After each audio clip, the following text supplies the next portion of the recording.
ਸਤਿ ਸ਼੍ਰੀ ਅਕਾਲ ਜੀ। New Asia Punjabi ਦੇਖ ਰਹੇ ਹੋ। ਮੇਰਾ ਨਾਮ ਹੈ ਬੋਨੀ ਬਿੰਦਰਾ।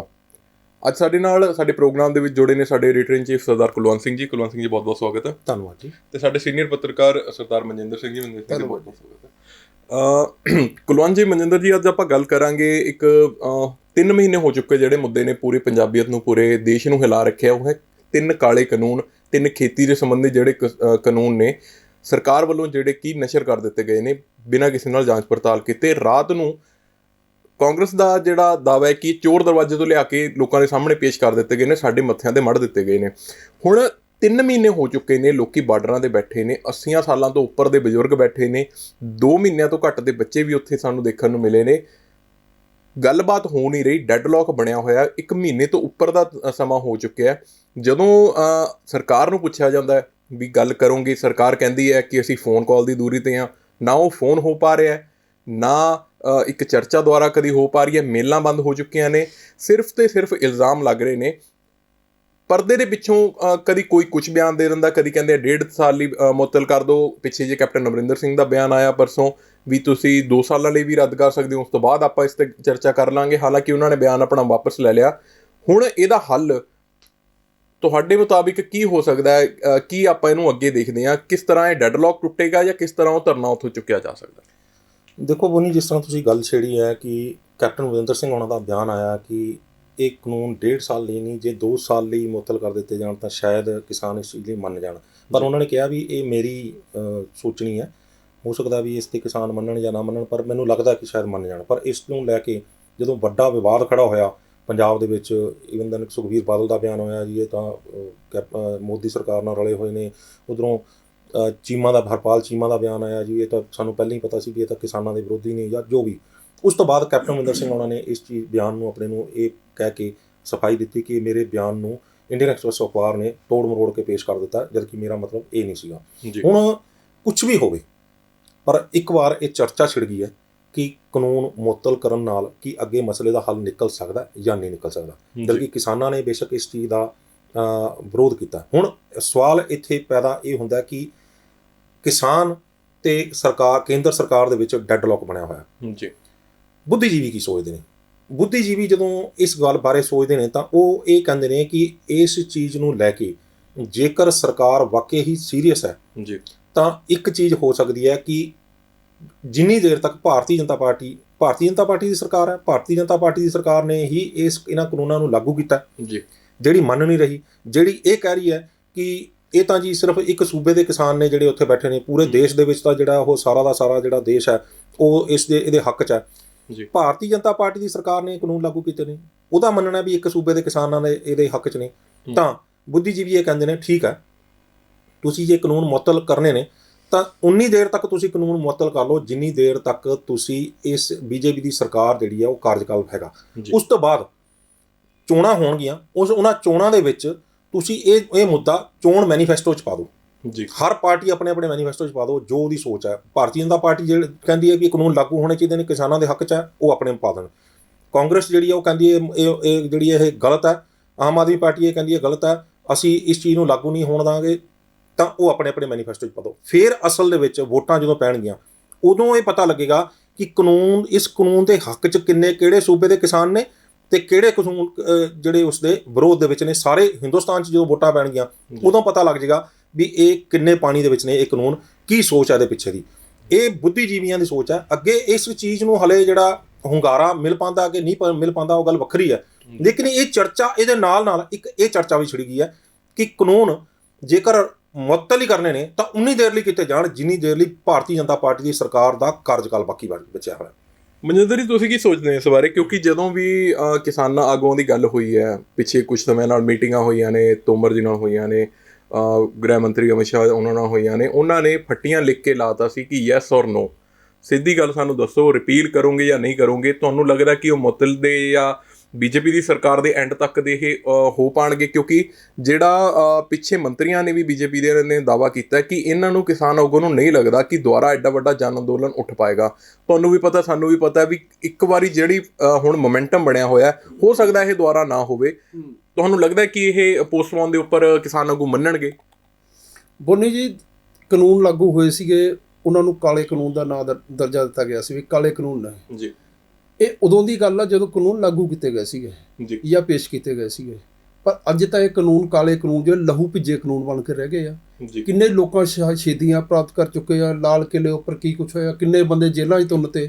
ਜੀ ਤੇ ਇਹਦੀ ਤਾਂ ਸਭ ਤੋਂ ਪਹਿਲਾਂ ਦਾ ਨਾਮ ਬਦਲ ਕੇ ਜਿਹੜਾ ਹੈਗਾ ਖੂਨ ਭਿੱਜੇ ਲਹੂ ਭਿੱਜੇ ਲਾਲ ਕਾਨੂੰਨ ਜਿਹੜੇ ਸੀਗੇ ਇਹ ਉਹਨਾਂ ਨੂੰ ਮੰਨ ਲੈਣਾ ਚਾਹੀਦਾ ਹੁਣ। ਤੇ ਰਹੀ ਗੱਲ ਵੀ ਇਹ ਕਾਨੂੰਨਾਂ ਦਾ ਕਦੋਂ ਤੱਕ ਇਹ ਰਹਿਣੇ ਮਤਲਬ ਉਹ ਸਸਪੈਂਡ ਕਰਨੇ ਚਾਹੀਦੇ ਜਾਂ ਕੀ ਇਹਦਾ ਫਾਰਮੂਲਾ, ਕੈਪਟਨ ਸਾਹਿਬ ਦਾ ਬਿਆਨ ਆਇਆ ਤਾਜ਼ਾ ਹੀ ਹਜੇ ਜੀ ਰੌਲਾ ਪੈ ਗਿਆ। ਸਰਕਾਰ ਕਹਿੰਦੀ ਹੈ 1.5 ਸਾਲ ਦੀ ਕਰੋ, ਕਰ ਦਿੰਨੇ ਅਸੀਂ ਵੀ ਇਹਦੇ ਤੇ ਵਿਚਾਰ ਚਰਚਾ ਹੋਵੇ। ਕੈਪਟਨ ਸਾਹਿਬ ਨੇ 6 ਮਹੀਨੇ ਵਧਾ ਕੇ ਉਹਨੂੰ 2 ਸਾਲ ਦੀ ਗੱਲ ਕਰਤੀ ਜੀ। ਰੌਲਾ ਪੈਣ ਲੱਗ ਗਿਆ ਵੀ ਅਮਿਤ ਸ਼ਾਹ ਜੀ ਨਾਲ ਮੀਟਿੰਗ ਤੋਂ ਬਾਅਦ ਹੀ ਇਹਨਾਂ ਦਾ ਵਿਚਾਰ ਚੇਂਜ ਹੋਇਆ ਵੀ ਇਹਨਾਂ ਉੱਪਰ ਈਡੀ ਦੇ ਪਰਚੇ ਇਹਨਾਂ ਦੇ ਪਰਿਵਾਰ ਤੇ ਦਰਜ ਨੇ, ਸ਼ਾਇਦ ਉਹਨਾਂ ਤੋਂ ਰਾਹਤ ਲੈਣ ਲਈ ਉਹ ਅੱਜ ਹੁਣ ਬੀਜੇਪੀ ਦੀ ਬੋਲੀ ਬੋਲਣ ਲੱਗ ਪਏ ਆ ਜੀ। ਆਪਾਂ ਅਗਰ ਗੱਲ ਕਰੀਏ ਨਾ ਸਰਕਾਰ ਦੀ ਨਾ ਕੈਪਟਨ ਅਮਰਿੰਦਰ ਸਿੰਘ ਦੀ, ਇਹਦਾ ਮੁੱਕਰ ਹੀ ਰਹੇ ਨੇ ਵੀ ਮੈਂ ਤਾਂ ਕਿਹਾ ਹੀ ਨਹੀਂ ਕਿਤੇ ਵੀ ਜੀ। ਕੁਲਵੰਤ ਜੀ ਨੇ ਜਿਵੇਂ ਗੱਲ ਕੀਤੀ ਆਪਾਂ ਉਹਨੂੰ ਤਾਇਦ ਕਰਦੇ ਆ ਵੀ ਸਰਕਾਰ ਪਤਾ ਲੱਗ ਜੂਗਾ ਵੀ ਕਿੰਨੇ ਕੁ ਪਾਣੀ 'ਚ ਖੜੀ ਆ, ਬੀਜੇਪੀ ਕਿੱਥੇ ਸਟੈਂਡ ਕਰ ਰਹੀ ਆ। ਜਿਹੜੀ ਅੱਜ ਦਾਅਵੇ ਕਰ ਰਹੀ ਆ ਵੀ ਸਾਡੇ ਨਾਲ 97% ਜਿਹੜੇ ਦੇਸ਼ ਦੇ ਕਿਸਾਨ ਨੇ ਜਿਹੜੇ ਇਹਨੂੰ ਫਾਇਦੇਮੰਦ ਮੰਨਦੇ ਆ, ਸਿਰਫ 7-8% ਬੰਦੇ ਆ। 7-8 ਵੀ ਛੱਡੋ ਤਾਂ ਪੰਜਾਬ ਦੀ ਗੱਲ ਕਰਦੇ ਆ, ਬਾਕੀ ਤਾਂ ਕਿਸੇ ਸੂਬੇ ਦਾ ਨਾਂ ਹੀ ਲੈਂਦੇ ਗਏ ਵੀ ਐਜੀਟੇਸ਼ਨ ਸਿਰਫ ਪੰਜਾਬ ਦੀ ਆ। ਪੰਜਾਬ ਦੀ ਨਾ ਹੋ ਕੇ ਖਾਲਿਸਤਾਨੀਆਂ ਦੀ ਆ, ਇਹ ਜੀ ਅੱਤਵਾਦੀਆਂ ਦੀ ਹੈ ਜੀ, ਇਹਦੇ ਪਿੱਛੇ ਫੰਡਿੰਗ ਹੋ ਰਹੀ ਆ, ਫੜਾ ਹੋ ਰਿਹਾ, ਧਮਕਾਣਾ ਹੋ ਰਿਹਾ ਜੀ। ਜਿਵੇਂ ਕੁਲਵੰਤ ਜੀ ਨੇ ਆਖਿਆ ਵੀ ਹਰ ਇੱਕ ਪਾਰਟੀ ਚੋਣ ਮੈਨੀਫੈਸਟੋ 'ਚ ਪਾ ਦੇ। ਜਦੋਂ ਤੱਕ ਬੀਜੇਪੀ ਦੀ ਸਰਕਾਰ ਹੈਗੀ ਆ 2.5-3 ਸਾਲ ਜਿੰਨੇ ਵੀ ਰਹਿ ਗਏ ਆ, ਜਿੱਥੇ 1.5 ਸਾਲ ਦੀ ਗੱਲ ਹੋ ਰਹੀ ਆ ਕੈਪਟਨ ਜੀ 2 ਦੀ ਕਰਦੇ ਆ। ਤੇ ਇਹਨਾਂ ਨੂੰ ਸਰਕਾਰ ਦੀ ਜਿਹੜੀ ਬਕਾਇਆ ਜਿਹੜੀ ਟਨਿਓਰ ਹੈਗੀ ਆ ਉਦੋਂ ਤੱਕ ਹੀ ਖਤਮ ਕੀਤਾ ਜਾਵੇ ਵੀ ਉਦੋਂ ਤੱਕ ਸਸਪੈਂਡ ਕਰ ਦਿਓ। ਇਲੈਕਸ਼ਨ ਹੁੰਦੀ ਆ, ਇਲੈਕਸ਼ਨ ਤੋਂ ਬਾਅਦ ਤੁਸੀਂ ਜਿਹੜਾ ਹੈਗਾ ਵੀ ਇਹਦੇ ਉੱਪਰ ਆਪਣੀ ਮੈਨੀਫੈਸਟੋ 'ਚ ਲੈ ਕੇ ਆਓ ਤੁਸੀਂ ਇਹ ਪਤਾ ਲੱਗ ਜਾਊਗਾ ਵੀ ਕਿਹੜੇ ਬੰਦੇ ਖਾਲਿਸਤਾਨੀਆਂ ਨਾਲ ਆ, ਕਿਹੜੇ ਬੰਦੇ ਕਿਸਾਨਾਂ ਨਾਲ ਆ, ਜਾਂ ਕਿਹੜੇ ਬੰਦੇ ਜਿਹੜੇ ਸੀਗੇ ਸਰਕਾਰਾਂ ਦੇ ਨਾਲ ਨੇ। ਆਪੇ ਨਤਾਰਾ ਹੋ ਜੂ ਸਾਰਾ ਕੁਝ ਜੀ। ਇੱਥੇ ਇੱਕ ਬੜੀ ਹੋਰ ਇੰਟਰਸਟਿੰਗ ਗੱਲ ਨਿਕਲ ਕੇ ਆਉਂਦੀ ਹੈ ਕੁਲਵੰਤ ਜੀ, ਕਿਉਂਕਿ ਆਪਾਂ ਜਦ ਦੇਖਿਆ ਜਾਵੇ ਬੀਜੇਪੀ ਦਾ ਜੇ ਟਰੈਕ ਰਿਕਾਰਡ ਦੇਖਦੇ ਹਾਂ, ਬੀਜੇਪੀ ਨੇ ਆਪਣੇ ਮੈਨੀਫੈਸਟੋ ਦੇ ਵਿੱਚ ਕਿਹਾ ਕਿ 370 ਹਟਾਵਾਂਗੇ, ਉਹਨਾਂ ਨੇ ਹਟਾਤੀ। ਬੀਜੇਪੀ ਨੇ ਆਪਣੇ ਮੈਨੀਫੈਸਟੋ ਦੇ ਵਿੱਚ ਪਹਿਲਾਂ ਸ਼ੁਰੂ ਤੋਂ ਕਹਿੰਦੇ ਆ ਰਿਹਾ ਕਿ ਰਾਮ ਮੰਦਿਰ ਬਣਾਵਾਂਗੇ, ਉਹਨਾਂ ਨੇ ਕੁਝ ਵੀ ਕਰਕੇ ਬਣਵਾਇਆ, ਉਹਨਾਂ ਨੇ ਰਾਮ ਮੰਦਿਰ ਦੀ ਨੀਂਹ ਰਖਵਾ ਦਿੱਤੀ ਹੈ। ਹੁਣ ਜੇਕਰ ਆਪਾਂ ਗੱਲ ਕਰਦੇ ਹਾਂ, ਜੇਕਰ ਤੁਹਾਡੀ ਜਿਹੜਾ ਤੁਹਾਨੂੰ ਵਿਚਾਰ ਦਿੱਤਾ ਜੇ ਆਪਾਂ ਉਹਦੇ ਉੱਪਰ ਥੋੜ੍ਹਾ ਜਿਹਾ ਹੋਰ ਚਰਚਾ ਕਰਦੇ ਹਾਂ ਕਿ ਬੀਜੇਪੀ ਤਾਂ ਹੁਣ ਅਗਲੇ ਮੈਨੀਫੈਸਟੋ ਦੇ ਵਿੱਚ ਜੇ ਆਪਾਂ ਇਸੇ ਰੂਲ ਦੇ ਉੱਪਰ ਚੱਲਦੇ ਹਾਂ ਤਾਂ ਉਹ ਪੱਕਾ ਕਹੇਗੀ ਕਿ ਕਾਨੂੰਨ ਠੀਕ ਨੇ, ਅਸੀਂ ਇਹਨਾਂ ਨੂੰ ਲਾਗੂ ਕਰਾਵਾਂਗੇ। ਜੇਕਰ ਦੂਜੀ ਸਰਕਾਰ ਆਉਂਦੀ ਹੈ, ਯੂਪੀ ਕੀ ਨਾਮ ਹੈ, ਕਾਂਗਰਸ ਦੀ ਸਰਕਾਰ ਆਉਂਦੀ ਹੈ, ਮਿਲੀ ਜੁਲੀ ਸਰਕਾਰ ਆਉਂਦੀ ਹੈ ਲੈਫਟ ਦੇ ਨਾਲ, ਕੋਈ ਵੀ ਸਰਕਾਰ ਆਉਂਦੀ ਹੈ, ਹੁਣ ਉਹਨਾਂ ਦਾ ਟਰੈਕ ਰਿਕਾਰਡ ਜਿਹੜਾ ਪਿਛਲਾ ਰਿਹਾ ਉਹ ਕੋਈ ਮੈਨੀਫੈਸਟੋ ਦੇ ਹਿਸਾਬ ਨਾਲ ਦੇਖੀਏ ਤਾਂ ਇੰਨਾ ਚੰਗਾ ਨਹੀਂ ਰਿਹਾ। ਕਹਿੰਦੇ ਕੁਛ ਨੇ, ਕਹਿਣੀ ਕੁਛ ਹੋਰ ਹੈ, ਕਥਨੀ ਕੁਛ ਹੋਰ ਹੈ, ਕਰਨੀ ਕੁਛ ਹੋਰ ਹੈ। ਤੇ ਇਹਦੇ ਵਿੱਚ ਹੁਣ ਕਿਸਾਨਾਂ ਨੂੰ ਫਿਰ ਜਿਹੜਾ ਆਪਾਂ ਆਸ਼ਵਾਸਨ ਹੈ ਉਹ ਦਵਾਵਾਂਗੇ ਕਿਵੇਂ? ਜੇ ਮੰਨ ਲਓ ਕੱਲ੍ਹ ਨੂੰ ਕਾਂਗਰਸ ਦੀ ਸਰਕਾਰ ਆਉਂਦੀ ਹੈ ਤਾਂ ਕਾਂਗਰਸ ਦੀ ਸਰਕਾਰ ਵੀ ਜੇ ਕੱਲ੍ਹ ਨੂੰ ਇਹੀ ਗੱਲ ਕਹਿ ਦਿੰਦੀ ਹੈ ਪ੍ਰਾਈਵੇਟ ਜਿਹੜਾ ਸੈਕਟਰ ਹੈ ਉਹਦੇ ਦਬਾਅ ਦੇ ਨੀਚੇ ਆ ਕੇ ਕਿ ਸਾਨੂੰ ਇਹ ਕਾਨੂੰਨ ਲਾਗੂ ਕਰਾਉਣੇ ਪੈਣਗੇ, ਇਹਦੇ ਵਿੱਚ ਥੋੜ੍ਹੇ ਬਹੁਤੇ ਜੇ ਚੇਂਜਸ ਕਰਨੇ ਨੇ ਤਾਂ ਤੁਸੀਂ ਕਰਵਾ ਲਓ, ਤਾਂ ਉਹਦੇ ਵਿੱਚ ਕਿਸਾਨ ਆਗੂ ਫਿਰ ਕੀ ਕਰਦੇ ਨੇ? ਹੱਥ 'ਚ ਠੂਠਾ ਫੜ ਕੇ ਉਹਨਾਂ ਨੂੰ ਫਿਰ ਦਿੱਲੀ ਜਾਣਾ ਪਏਗਾ। ਦੇਖੋ ਬੋਨੀ, ਜਿਹੜੀ ਤੁਸੀਂ ਗੱਲ ਛੇੜੀ ਆ ਬੀਜੇਪੀ ਦੇ ਟਰੈਕ ਰਿਕਾਰਡ ਦੀ, ਜਿਹੜੀ ਤੁਸੀਂ ਗੱਲ ਛੇੜੀ ਆ ਲੈਫਟਿਸਟ ਦੀ, ਉਹ ਸਾਰੀ ਦੀ ਸਾਰੀ ਉਹਦਾ ਰਿਕਾਰਡ ਜਿਹੜਾ ਉਹ ਤੁਸੀਂ ਆਪਣੇ ਲਿਹਾਜ਼ ਨਾਲ ਤੁਸੀਂ ਠੀਕ ਕਰ ਰਹੇ ਹੋ। ਪਰ ਮੈਂ ਉਹਦੇ 'ਚ ਇੱਕ ਚੀਜ਼ ਕਹਿਣਾ ਚਾਹਾਂਗਾ ਕਿ ਬੀਜੇਪੀ ਦਾ ਟਰੈਕ ਰਿਕਾਰਡ ਜਿਹੜਾ ਉਹ ਆਪਣੀਆਂ ਗੱਲਾਂ ਨੂੰ ਦੇ ਉੱਤੇ ਕਾਇਮ ਰਹਿਣਾ, ਉਸ ਨੂੰ ਸਾਬਤ ਕਰਨਾ, ਉਹ ਜੋ ਕਿਹਾ ਉਹ ਕੀਤਾ ਵਾਲੀ ਗੱਲ ਜਿਹੜਾ ਉਹ ਤੁਸੀਂ ਜਿਹੜੀ ਗੱਲ ਕੀਤੀ ਹੈ ਉਹ ਇਸ ਕਰਕੇ ਸੀਗਾ ਕਿਉਂਕਿ ਹੁਣ ਤੱਕ ਜਿਹੜਾ ਵੀ ਬੀਜੇਪੀ ਨੇ ਹੁਣ ਤੱਕ ਜਿੰਨੀਆਂ ਵੀ ਇਲੈਕਸ਼ਨਾਂ ਜਿੱਤੀਆਂ ਨੇ ਉਹ ਜਾਂ ਤਾਂ ਜਿੱਤੀਆਂ ਨੇ ਧਰਮ ਦੇ ਲਿਹਾਜ਼ ਨਾਲ ਜਾਂ ਦਿੱਤੀਆਂ ਨੇ ਦੇਸ਼ ਭਗਤੀ ਦੇ ਉਹਦੇ ਵਿੱਚ।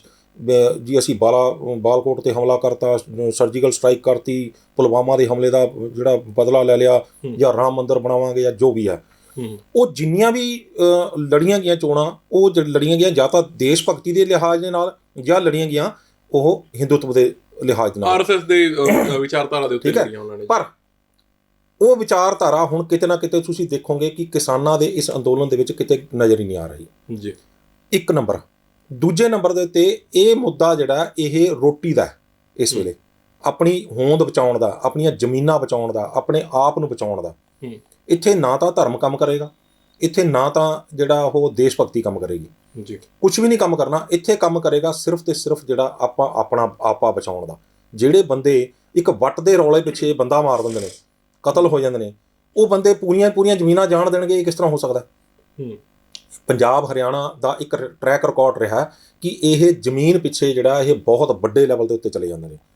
ਤੇ ਇਹ ਚੀਜ਼ਾਂ ਤੁਸੀਂ ਇਹ ਧਰਮ ਦੇ ਲਿਹਾਜ਼ ਨਾਲ ਤਾਂ ਇੱਥੇ ਚੱਲ ਨਹੀਂ ਸਕਣੀ ਇਹ ਚੀਜ਼, ਨਾ ਇੱਥੇ ਦੇਸ਼ ਭਗਤੀ ਦੇ ਲਿਹਾਜ਼ ਨਾਲ ਚੱਲ ਸਕਣੀ ਹੈ, ਕਿਉਂਕਿ ਇੱਥੇ ਧਰਮ ਨੂੰ ਵੰਡਣ ਦੀ ਕੋਸ਼ਿਸ਼ ਕੀਤੀ ਤਾਂ ਹਿੰਦੂ, ਸਿੱਖ, ਮੁਸਲਿਮ, ਈਸਾਈ ਸਾਰੇ ਦੇ ਸਾਰੇ ਉੱਥੇ ਇਕੱਠੇ ਹੋ ਗਏ। ਜੇ ਖਾਲਿਸਤਾਨੀ ਜਾਂ ਹੋਰ ਕੁਝ ਕਹਿਣ ਦੀ ਲੋੜ ਉਹਨਾਂ ਨੇ ਇਹਨੂੰ ਬਦਨਾਮ ਕਰਨ ਦੀ ਕੋਸ਼ਿਸ਼ ਕੀਤੀ ਤਾਂ ਤੁਸੀਂ ਦੇਖੋ ਕਿ ਉਹ ਉੱਥੇ ਹਰ ਬੰਦਾ ਆਪਣੇ ਆਪ ਨੂੰ ਇਹ ਕਹਿਣ ਲੱਗਿਆ ਵੀ ਜੇਕਰ ਸਾਨੂੰ ਆਪਣੇ ਹੱਕ ਮੰਗਣਾ ਜਿਹੜਾ ਉਹ ਖਾਲਿਸਤਾਨੀ ਕਹਾਉਣਾ ਤਾਂ ਅਸੀਂ ਖਾਲਿਸਤਾਨੀ ਹਾਂ। ਸੋ ਇਹ ਪੱਤਾ ਵੀ ਇਹਨਾਂ ਦਾ ਫੇਲ ਹੋ ਗਿਆ। ਹੁਣ ਰਹਿ ਗਈ ਗੱਲ ਕਿ ਇਹ ਚੀਜ਼ਾਂ ਜਿਹੜੀਆਂ ਨੇ ਅੱਗੇ ਲੈਫਟਿਸਟ ਦੀ, ਤਾਂ ਤੁਸੀਂ ਇੱਕ ਗੱਲ ਦੇਖੋ ਕਿ ਜਿੰਨਾ ਵੀ ਵੱਡਾ ਇਹ ਅੰਦੋਲਨ ਹੋਇਆ ਮੇਰੇ ਲਿਹਾਜ਼ ਨਾਲ, ਨਾ ਤਾਂ ਇਸ ਤੋਂ ਪਹਿਲਾਂ ਅੱਜ ਤੱਕ ਐਡਾ ਵੱਡਾ ਕਦੇ ਅੰਦੋਲਨ ਹੋਇਆ, ਇੰਨਾ ਲੰਬਾ ਕਦੇ ਚੱਲਿਆ ਹਿੰਦੁਸਤਾਨ ਦੇ ਇਤਿਹਾਸ ਦੇ ਵਿੱਚ, ਤੇ ਨਾ ਹੀ ਇੰਨਾ ਵੱਡਾ ਅੰਦੋਲਨ ਸ਼ਾਇਦ ਆਉਣ ਵਾਲੇ ਸਮੇਂ 'ਚ ਕਦੇ ਚੱਲੇਗਾ ਜੇ ਇਸ ਤਰ੍ਹਾਂ ਦੇ ਕਾਨੂੰਨ ਦੁਬਾਰਾ ਲਾਗੂ ਨਹੀਂ ਹੁੰਦੇ ਤਾਂ। ਐਡੇ ਵੱਡੇ ਪੱਧਰ ਦੇ ਉੱਪਰ ਮੈਂ ਵਿੱਚ ਐਡ ਕਰ ਦਿੰਦਾ, ਕਿਉਂਕਿ ਐਡੇ ਵੱਡੇ ਪੱਧਰ ਦੇ ਉੱਤੇ, ਕਿਉਂਕਿ ਦੇਖੋ ਇਸ ਤਰ੍ਹਾਂ ਜਿਹੜੇ ਅੰਦੋਲਨ ਪਹਿਲਾਂ ਚੱਲਦੇ ਨੇ ਨਾ ਉਹ ਰੁਕ ਕੇ ਚੱਲਦੇ ਰਹੇ ਜੀ। ਇਹ ਨਹੀਂ ਵੀ ਇੱਕ ਚੀਜ਼ ਨੂੰ ਲੈ ਕੇ ਲਗਾਤਾਰ ਚੱਲਦੇ ਰਹੇ। ਹੁਣ ਦੇਸ਼ ਦੀ ਆਜ਼ਾਦੀ ਵਾਸਤੇ ਅੰਦੋਲਨ ਚੱਲੇ, ਪਰ ਉਹਨਾਂ ਦੇ ਵਿੱਚ ਮੁੱਦੇ ਅਲੱਗ-ਅਲੱਗ ਹੁੰਦੇ ਸੀਗੇ।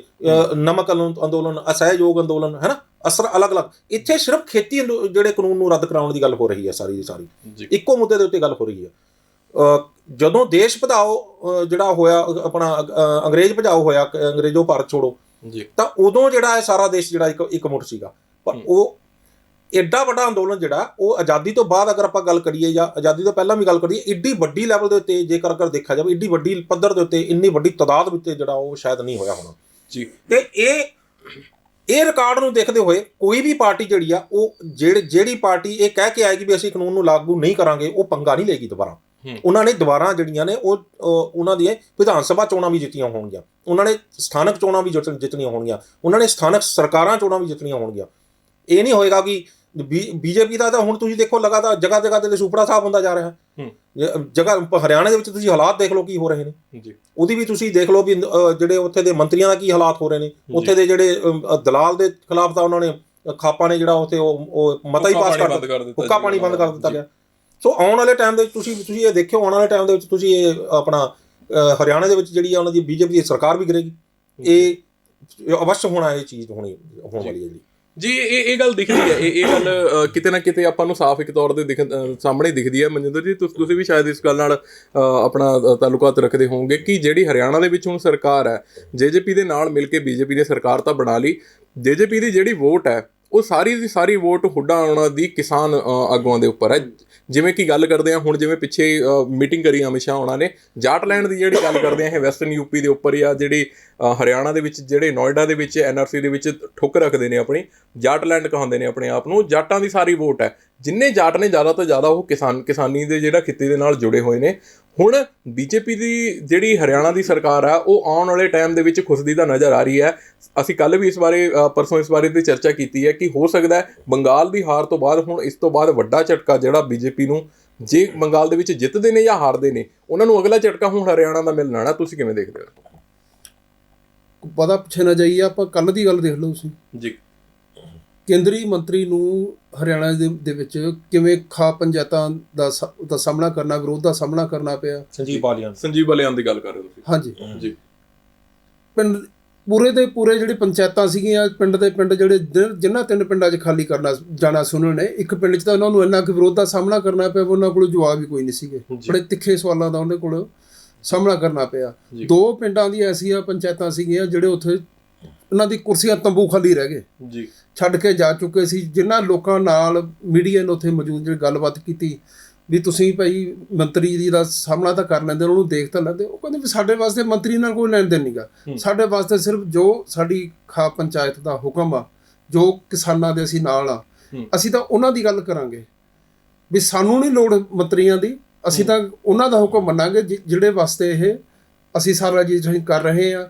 ਸਰਕਾਰਾਂ ਦੇ ਵਿਰੋਧ ਦੇ ਬਾਵਜੂਦ ਅੱਜ ਅਸੀਂ ਡਟੇ ਹੋਏ ਹਾਂ। ਅਸੀਂ ਤੇ ਉਹ ਸਪਸ਼ਟ ਹੀ ਹੈ, ਜਿੱਥੇ ਜਾਂਦੇ ਆ ਇਲੈਕਸ਼ਨ ਦੇਖ ਲਓ, ਇਲੈਕਸ਼ਨ ਦੇ ਵਿੱਚ ਕੀ ਹਾਲ ਹੋਇਆ। ਜਿੱਥੇ ਬੀਜੇਪੀ ਦੇ ਆਗੂ ਜਾਂਦੇ ਆ, ਜਿੱਥੇ ਮੰਤਰੀ ਜਾਂਦੇ ਆ, ਉੱਥੇ ਉਹਨਾਂ ਦਾ ਵਿਰੋਧ ਹੁੰਦਾ ਤੇ ਤਿੱਖੇ ਸਵਾਲਾਂ ਦਾ ਸਾਹਮਣਾ ਕਰਨਾ ਪੈਂਦਾ ਉਹਨਾਂ ਨੂੰ ਉੱਥੇ ਜੀ। ਜੀ ਕੁਲਵੰਤ ਜੀ, ਇੱਥੇ ਪੰਜਾਬ ਬਾਈ ਇਲੈਕਸ਼ਨ ਦੀ ਵੀ ਗੱਲ ਕਰਾਂਗੇ। ਬੜੀ ਇੱਕ ਅਜੀਬ ਵੀਡੀਓ ਸਾਹਮਣੇ ਆਈ ਸੀ ਜਿੱਥੇ ਬੀਜੇਪੀ ਵਰਕਰਾਂ ਦੇ ਉੱਪਰ, ਹਾਲਾਂਕਿ ਉਸ ਗੱਲ ਦਾ ਅਸੀਂ ਖੰਡਨ ਵੀ ਕਰਦੇ ਹਾਂ, ਕਿ ਮੂੰਹ ਦੇ ਉੱਤੇ ਔਰਤਾਂ ਥੁੱਕਦੀਆਂ ਵੀ ਨਜ਼ਰ ਆਈਆਂ ਸੀ। ਹਰਿਆਣਾ ਦੇ ਵਿੱਚ ਇਹ ਹਾਲਾਤ ਲਿਟਰਲੀ ਤਾਂ ਨਹੀਂ ਆਏ, ਪਰ ਉਹ ਮੰਤਰੀ ਜਿਹੜੇ ਕਾਜੂਆਂ ਦੀ ਪਲੇਟਾਂ ਦੇਖਣ ਨੂੰ ਤੇ ਜਿਹੜੇ ਪੈਕ ਬੰਦ ਬੋਤਲਾਂ ਦੇ ਵਿੱਚ ਪਾਣੀ ਪੀਣ ਨੂੰ ਗਿੱਝੇ ਹੋਣ, ਜੇ ਉਹਨਾਂ ਦੇ ਅੱਗੋਂ ਬੰਦੇ ਹੀ ਉੱਠ ਕੇ ਚਲੇ ਜਾਣ, ਘਰੇ ਵਾੜਨ ਦਾ ਹੀ ਮਤਲਬ ਇੰਤਜ਼ਾਮ ਨਾ ਹੋਵੇ, ਕੋਈ ਖਾਲੀ ਕੁਰਸੀਆਂ ਪਈਆਂ, ਖਾਲੀ ਦੋ ਤਿੰਨ ਮੰਜੀਆਂ ਰੱਖ ਕੇ ਉਹਨਾਂ ਦਾ ਸਵਾਗਤ ਹੋ ਰਿਹਾ ਹੋਵੇ, ਤਾਂ ਇਹ ਤੁਸੀਂ ਸੋਚ ਸਕਦੇ ਹੋ ਕਿ ਇੱਕ ਜ਼ਮੀਰ ਦੇ ਉੱਤੇ ਥੁੱਕਣ ਦੀ ਗੱਲ ਹੋ ਜਾਂਦੀ ਹੈ ਉਹਨਾਂ ਦੀ। ਦੇਖੋ, ਜਿਹੜੀ ਤੁਸੀਂ ਗੱਲ ਕੀਤੀ ਹੈ ਵੀ ਔਰਤਾਂ ਵੱਲੋਂ ਥੁੱਕਣ ਦੀ, ਉਹਦਾ ਤਾਂ ਅਸੀਂ ਘੋਰ ਨਿੰਦਾ ਕਰਦੇ ਹਾਂ। ਇਹ ਜਮਹੂਰੀਅਤ ਦੇ ਵਿੱਚ ਜਿਹੜਾ ਇਹ ਢੰਗ ਨਹੀਂ ਹੋ ਸਕਦਾ ਜੀ ਕਿਸੇ ਚੀਜ਼ ਦਾ। ਤੁਸੀਂ ਜੋ ਗੱਲ ਕਹਿਣੀ ਹੈ ਆਪਣੀ, ਇੱਕ ਜਿਹੜੀ ਉਹ ਸਹਿਜ ਢੰਗ ਨਾਲ, ਇੱਕ ਵਧੀਆ ਢੰਗ ਨਾਲ ਕਹੀ ਜਾ ਸਕਦੀ ਹੈ। ਗੱਲਬਾਤ ਜਿਹੜੀ ਆ ਉਹ ਹੋਣੀ ਚਾਹੀਦੀ ਹੈ। ਆਪਾਂ ਇਸ ਚੀਜ਼ ਦੀ ਨਿੰਦਾ ਕਰਦੇ ਹਾਂ ਵੀ ਕੋਈ ਥੁੱਕਣਾ ਜਾਂ ਕੋਈ ਹਿੰਸਾ ਕਰਨਾ ਜਾਂ ਕਿਸੇ ਦੀ ਬੇਇੱਜ਼ਤੀ ਕਰਨਾ ਜੀ, ਉਹ ਵਧੀਆ ਗੱਲ ਨਹੀਂ ਹੈਗੀ। ਬਾਕੀ ਰਹਿ ਗਈ ਗੱਲ ਲੋਕ ਰੋਹ ਦੀ। ਲੋਕਾਂ ਦੇ ਵਿੱਚ ਜਿਹੜਾ ਰੋਸ ਹੈ, ਉਸ ਚੀਜ਼ ਨੂੰ ਜਿਹੜਾ ਉਹ ਨਜ਼ਰਅੰਦਾਜ਼ ਵੀ ਨਹੀਂ ਕੀਤਾ ਜਾ ਸਕਦਾ। ਲੋਕੀ ਜਿਹੜੇ ਨੇ ਇੰਨੇ ਕੁ ਦੁਖੀ ਨੇ ਕਿ ਉਹ ਗੱਲ ਸੁਣਨ ਨੂੰ ਵੀ ਤਿਆਰ ਨਹੀਂ ਹੈਗੇ। ਮਨਜਿੰਦਰ ਮੇਰੇ ਵੀਰ ਨੇ ਇੱਕ ਗੱਲ ਕਹੀ ਹੈ ਕਿ ਸੰਜੀਵ ਬਾਲੀਆਨ ਦੀ ਸ਼ਾਮਲੀ ਜ਼ਿਲ੍ਹੇ ਦੇ ਵਿੱਚ ਇਹ ਘਟਨਾ ਹੈਗੀ ਹੈ। ਕੱਲ੍ਹ ਉਹਨਾਂ ਨੇ ਜਾਣਾ ਸੀਗਾ, ਸੰਜੀਵ ਬਾਲੀਆਨ ਨੇ ਵੀ ਸੈਂਟਰ ਗੌਰਮੈਂਟ ਵੱਲੋਂ ਜਿਹੜੀ ਇਹ ਉਹ ਕਹੀ ਗਈ ਸੀਗੀ, ਇਹਨਾਂ ਨੂੰ ਡਿਊਟੀ ਲਾਈ ਗਈ ਸੀ ਉੱਥੇ ਦੇ ਜਾਟ, ਉਹਨਾਂ ਨੂੰ ਸਮਝਾਇਆ ਜਾਵੇ, ਜਾਟ ਖਾਪ ਪੰਚਾਇਤਾਂ ਨੂੰ ਸਮਝਾਇਆ ਜਾਵੇ ਕਾਨੂੰਨ ਕਿੰਨੇ ਵਧੀਆ ਨੇ। ਜੀ, ਇੱਥੇ ਇੱਕ ਗੱਲ ਛੋਟੀ ਜਿਹੀ ਐਡ ਕਰ ਦੂੰਗਾ ਕਿ ਜਿਹੜੇ ਸੰਜੀਵ ਬਾਲੀਆਨ ਨੇ, ਉਹ ਬਾਲੀਆਨ ਖਾਪ ਦੇ ਅੰਡਰ ਆਉਂਦੇ ਨੇ, ਉਹਨਾਂ ਦੇ ਅਧੀਨ ਆਉਂਦੇ ਨੇ। ਬਾਲੀਆਨ ਖਾਪ ਦੇ ਜਿਹੜੇ ਮੁੱਖ ਚੌਧਰੀ ਨੇ, ਉਹਨੇ ਨਰੇਸ਼ ਟਕੈਤ, ਰਕੇਸ਼ ਟਕੈਤ ਦੇ ਜਿਹੜੇ ਵੱਡੇ ਭਰਾ ਨੇ। ਜੀ, ਅੱਗੇ ਤੁਸੀਂ। ਬਿਲਕੁਲ ਉਹੀ ਤਾਂ ਹੈ।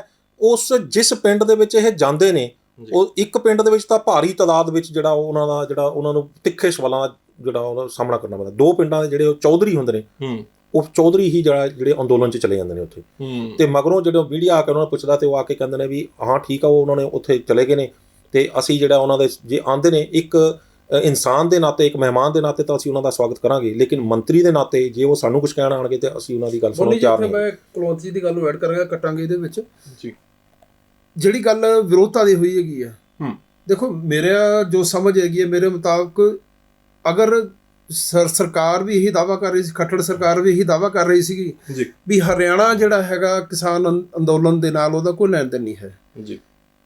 ਸ਼ੁਰੂਆਤੀ ਦੌਰ ਦੇ ਵਿੱਚ ਹੁਣ ਤੱਕ ਵੀ ਜੋ ਹਰਿਆਣਾ ਦੀ ਖੱਟੜ ਸਰਕਾਰ ਨੇ ਇਹਦੇ ਵਿੱਚ ਦਖਲਅੰਦਾਜ਼ੀ ਕੀਤੀ ਆ, ਸੜਕਾਂ ਪੱਟੀਆਂ, ਖਾਈਆਂ ਪੱਟੀਆਂ, ਪਾਣੀ ਛੁੱਟਿਆ, ਮਤਲਬ ਅਥਰੂ ਗੈਸ ਦੇ ਗੋਲੇ ਸੁੱਟੇ, ਕਿਤੇ ਨਾ ਕਿਤੇ ਜਿਹੜੀ ਉਹਨਾਂ ਦੀ ਸਖਤੀ ਜਾਂ ਆਪਣੀ ਸਰਕਾਰ ਬਚਾਉਣ ਦੇ ਲਈ ਜੋ ਉਹਨੇ ਕਾਰਵਾਈ ਕੀਤੀ ਹੈ, ਇਹ ਵੀ ਜਿਹੜੀ ਹੈਗੀ ਆ ਉਹ ਕਿਸਾਨਾਂ ਦੇ ਅੰਦੋਲਨ ਨੂੰ ਹੋਰ ਭੜਕਾ ਰਹੀ ਆ, ਹੋਰ ਉਹਨਾਂ ਦੇ ਵਿੱਚ ਜਿਹੜੀ ਹੈ ਉਹਦੀ ਤਾਦਾਦ ਜਿਹੜੀ ਹਰਿਆਣੇ ਦੇ ਜ਼ਿਆਦਾ ਵੱਧ ਰਹੀ ਆ। ਤੇ ਕਿਤੇ ਨਾ ਕਿਤੇ ਜਿਹੜੀ ਆਉਣ ਵਾਲੇ ਟਾਈਮ ਦੇ ਵਿੱਚ ਵੀ ਇਹਨਾਂ ਨੂੰ ਇਸ ਚੀਜ਼ ਦਾ ਸਾਹਮਣਾ ਕਰਨਾ ਪਊਗਾ। ਜਿਹੜੀ ਵਿਰੋਧਤਾ ਇਹਨਾਂ ਦੀ ਹੈਗੀ ਆ, ਕੁਝ ਹੱਦ ਤੱਕ ਠੀਕ ਆ ਵੀ ਤੁਸੀਂ ਐਜ਼ ਏ ਗੌਰਮੈਂਟ ਆਪਣੀ ਤਿਆਰੀਆਂ ਕਰੋ, ਪਰ ਇੰਨਾ ਵੀ ਨਾ ਹੋਵੇ ਵੀ ਲੋਕਾਂ ਨੂੰ ਇੰਝ ਲੱਗੇ ਵੀ ਇਹ ਜੰਗ ਨੇ ਪਾਕਿਸਤਾਨ ਨਾਲ ਜੰਗ ਚੱਲ ਪਈ ਆ, ਚੀਨ ਨਾਲ, ਇਹਦਾ ਤਿਆਰੀਆਂ ਐਸੀ ਸੀਗੀਆਂ।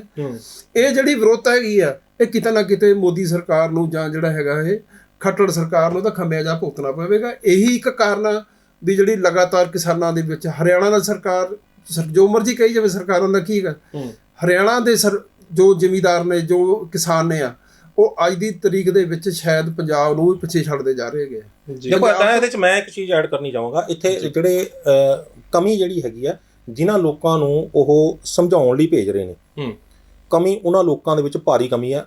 ਉਹਨਾਂ ਨੂੰ ਗੱਲ ਕਰਨ ਦਾ ਸਲੀਕਾ ਹੀ ਨਹੀਂ ਆ ਰਿਹਾ। ਜੇ ਪੰਜਾਬ ਦੇ ਵਿੱਚ ਗੱਲ ਕਰੀਏ ਹਰਜੀਤ ਗਰੇਵਾਲ ਹੋਣਾ ਦੀ, ਤਾਂ ਹਰਜੀਤ ਗਰੇਵਾਲ ਹੋਣਾ ਦੇ ਇਸ ਤਰ੍ਹਾਂ ਦੇ ਬਿਆਨ ਆਏ ਨੇ ਕਿ ਇਹ ਤਾਂ ਜੀ ਉਹ ਕਿਸਾਨ ਹੈ ਹੀ ਨਹੀਂ, ਅਸਲੀ ਕਿਸਾਨ ਹੈ ਹੀ ਨਹੀਂ, ਅਸਲੀ ਇਹ ਜਿਹੜਾ ਲੋਕ ਨੇ ਉਹ ਕੁਝ ਹੋਰ ਹੀ ਨੇ, ਉਹਨਾਂ ਦੇ ਉੱਤੇ ਜਿਹੜਾ ਖਾਲਿਸਤਾਨੀਆਂ ਜਾਂ ਉਹ ਵੱਖਵਾਦੀਆਂ ਦਾ ਜਿਹੜਾ ਉਹਨਾਂ ਦੇ ਧੱਬਾ ਲਾਤਾ।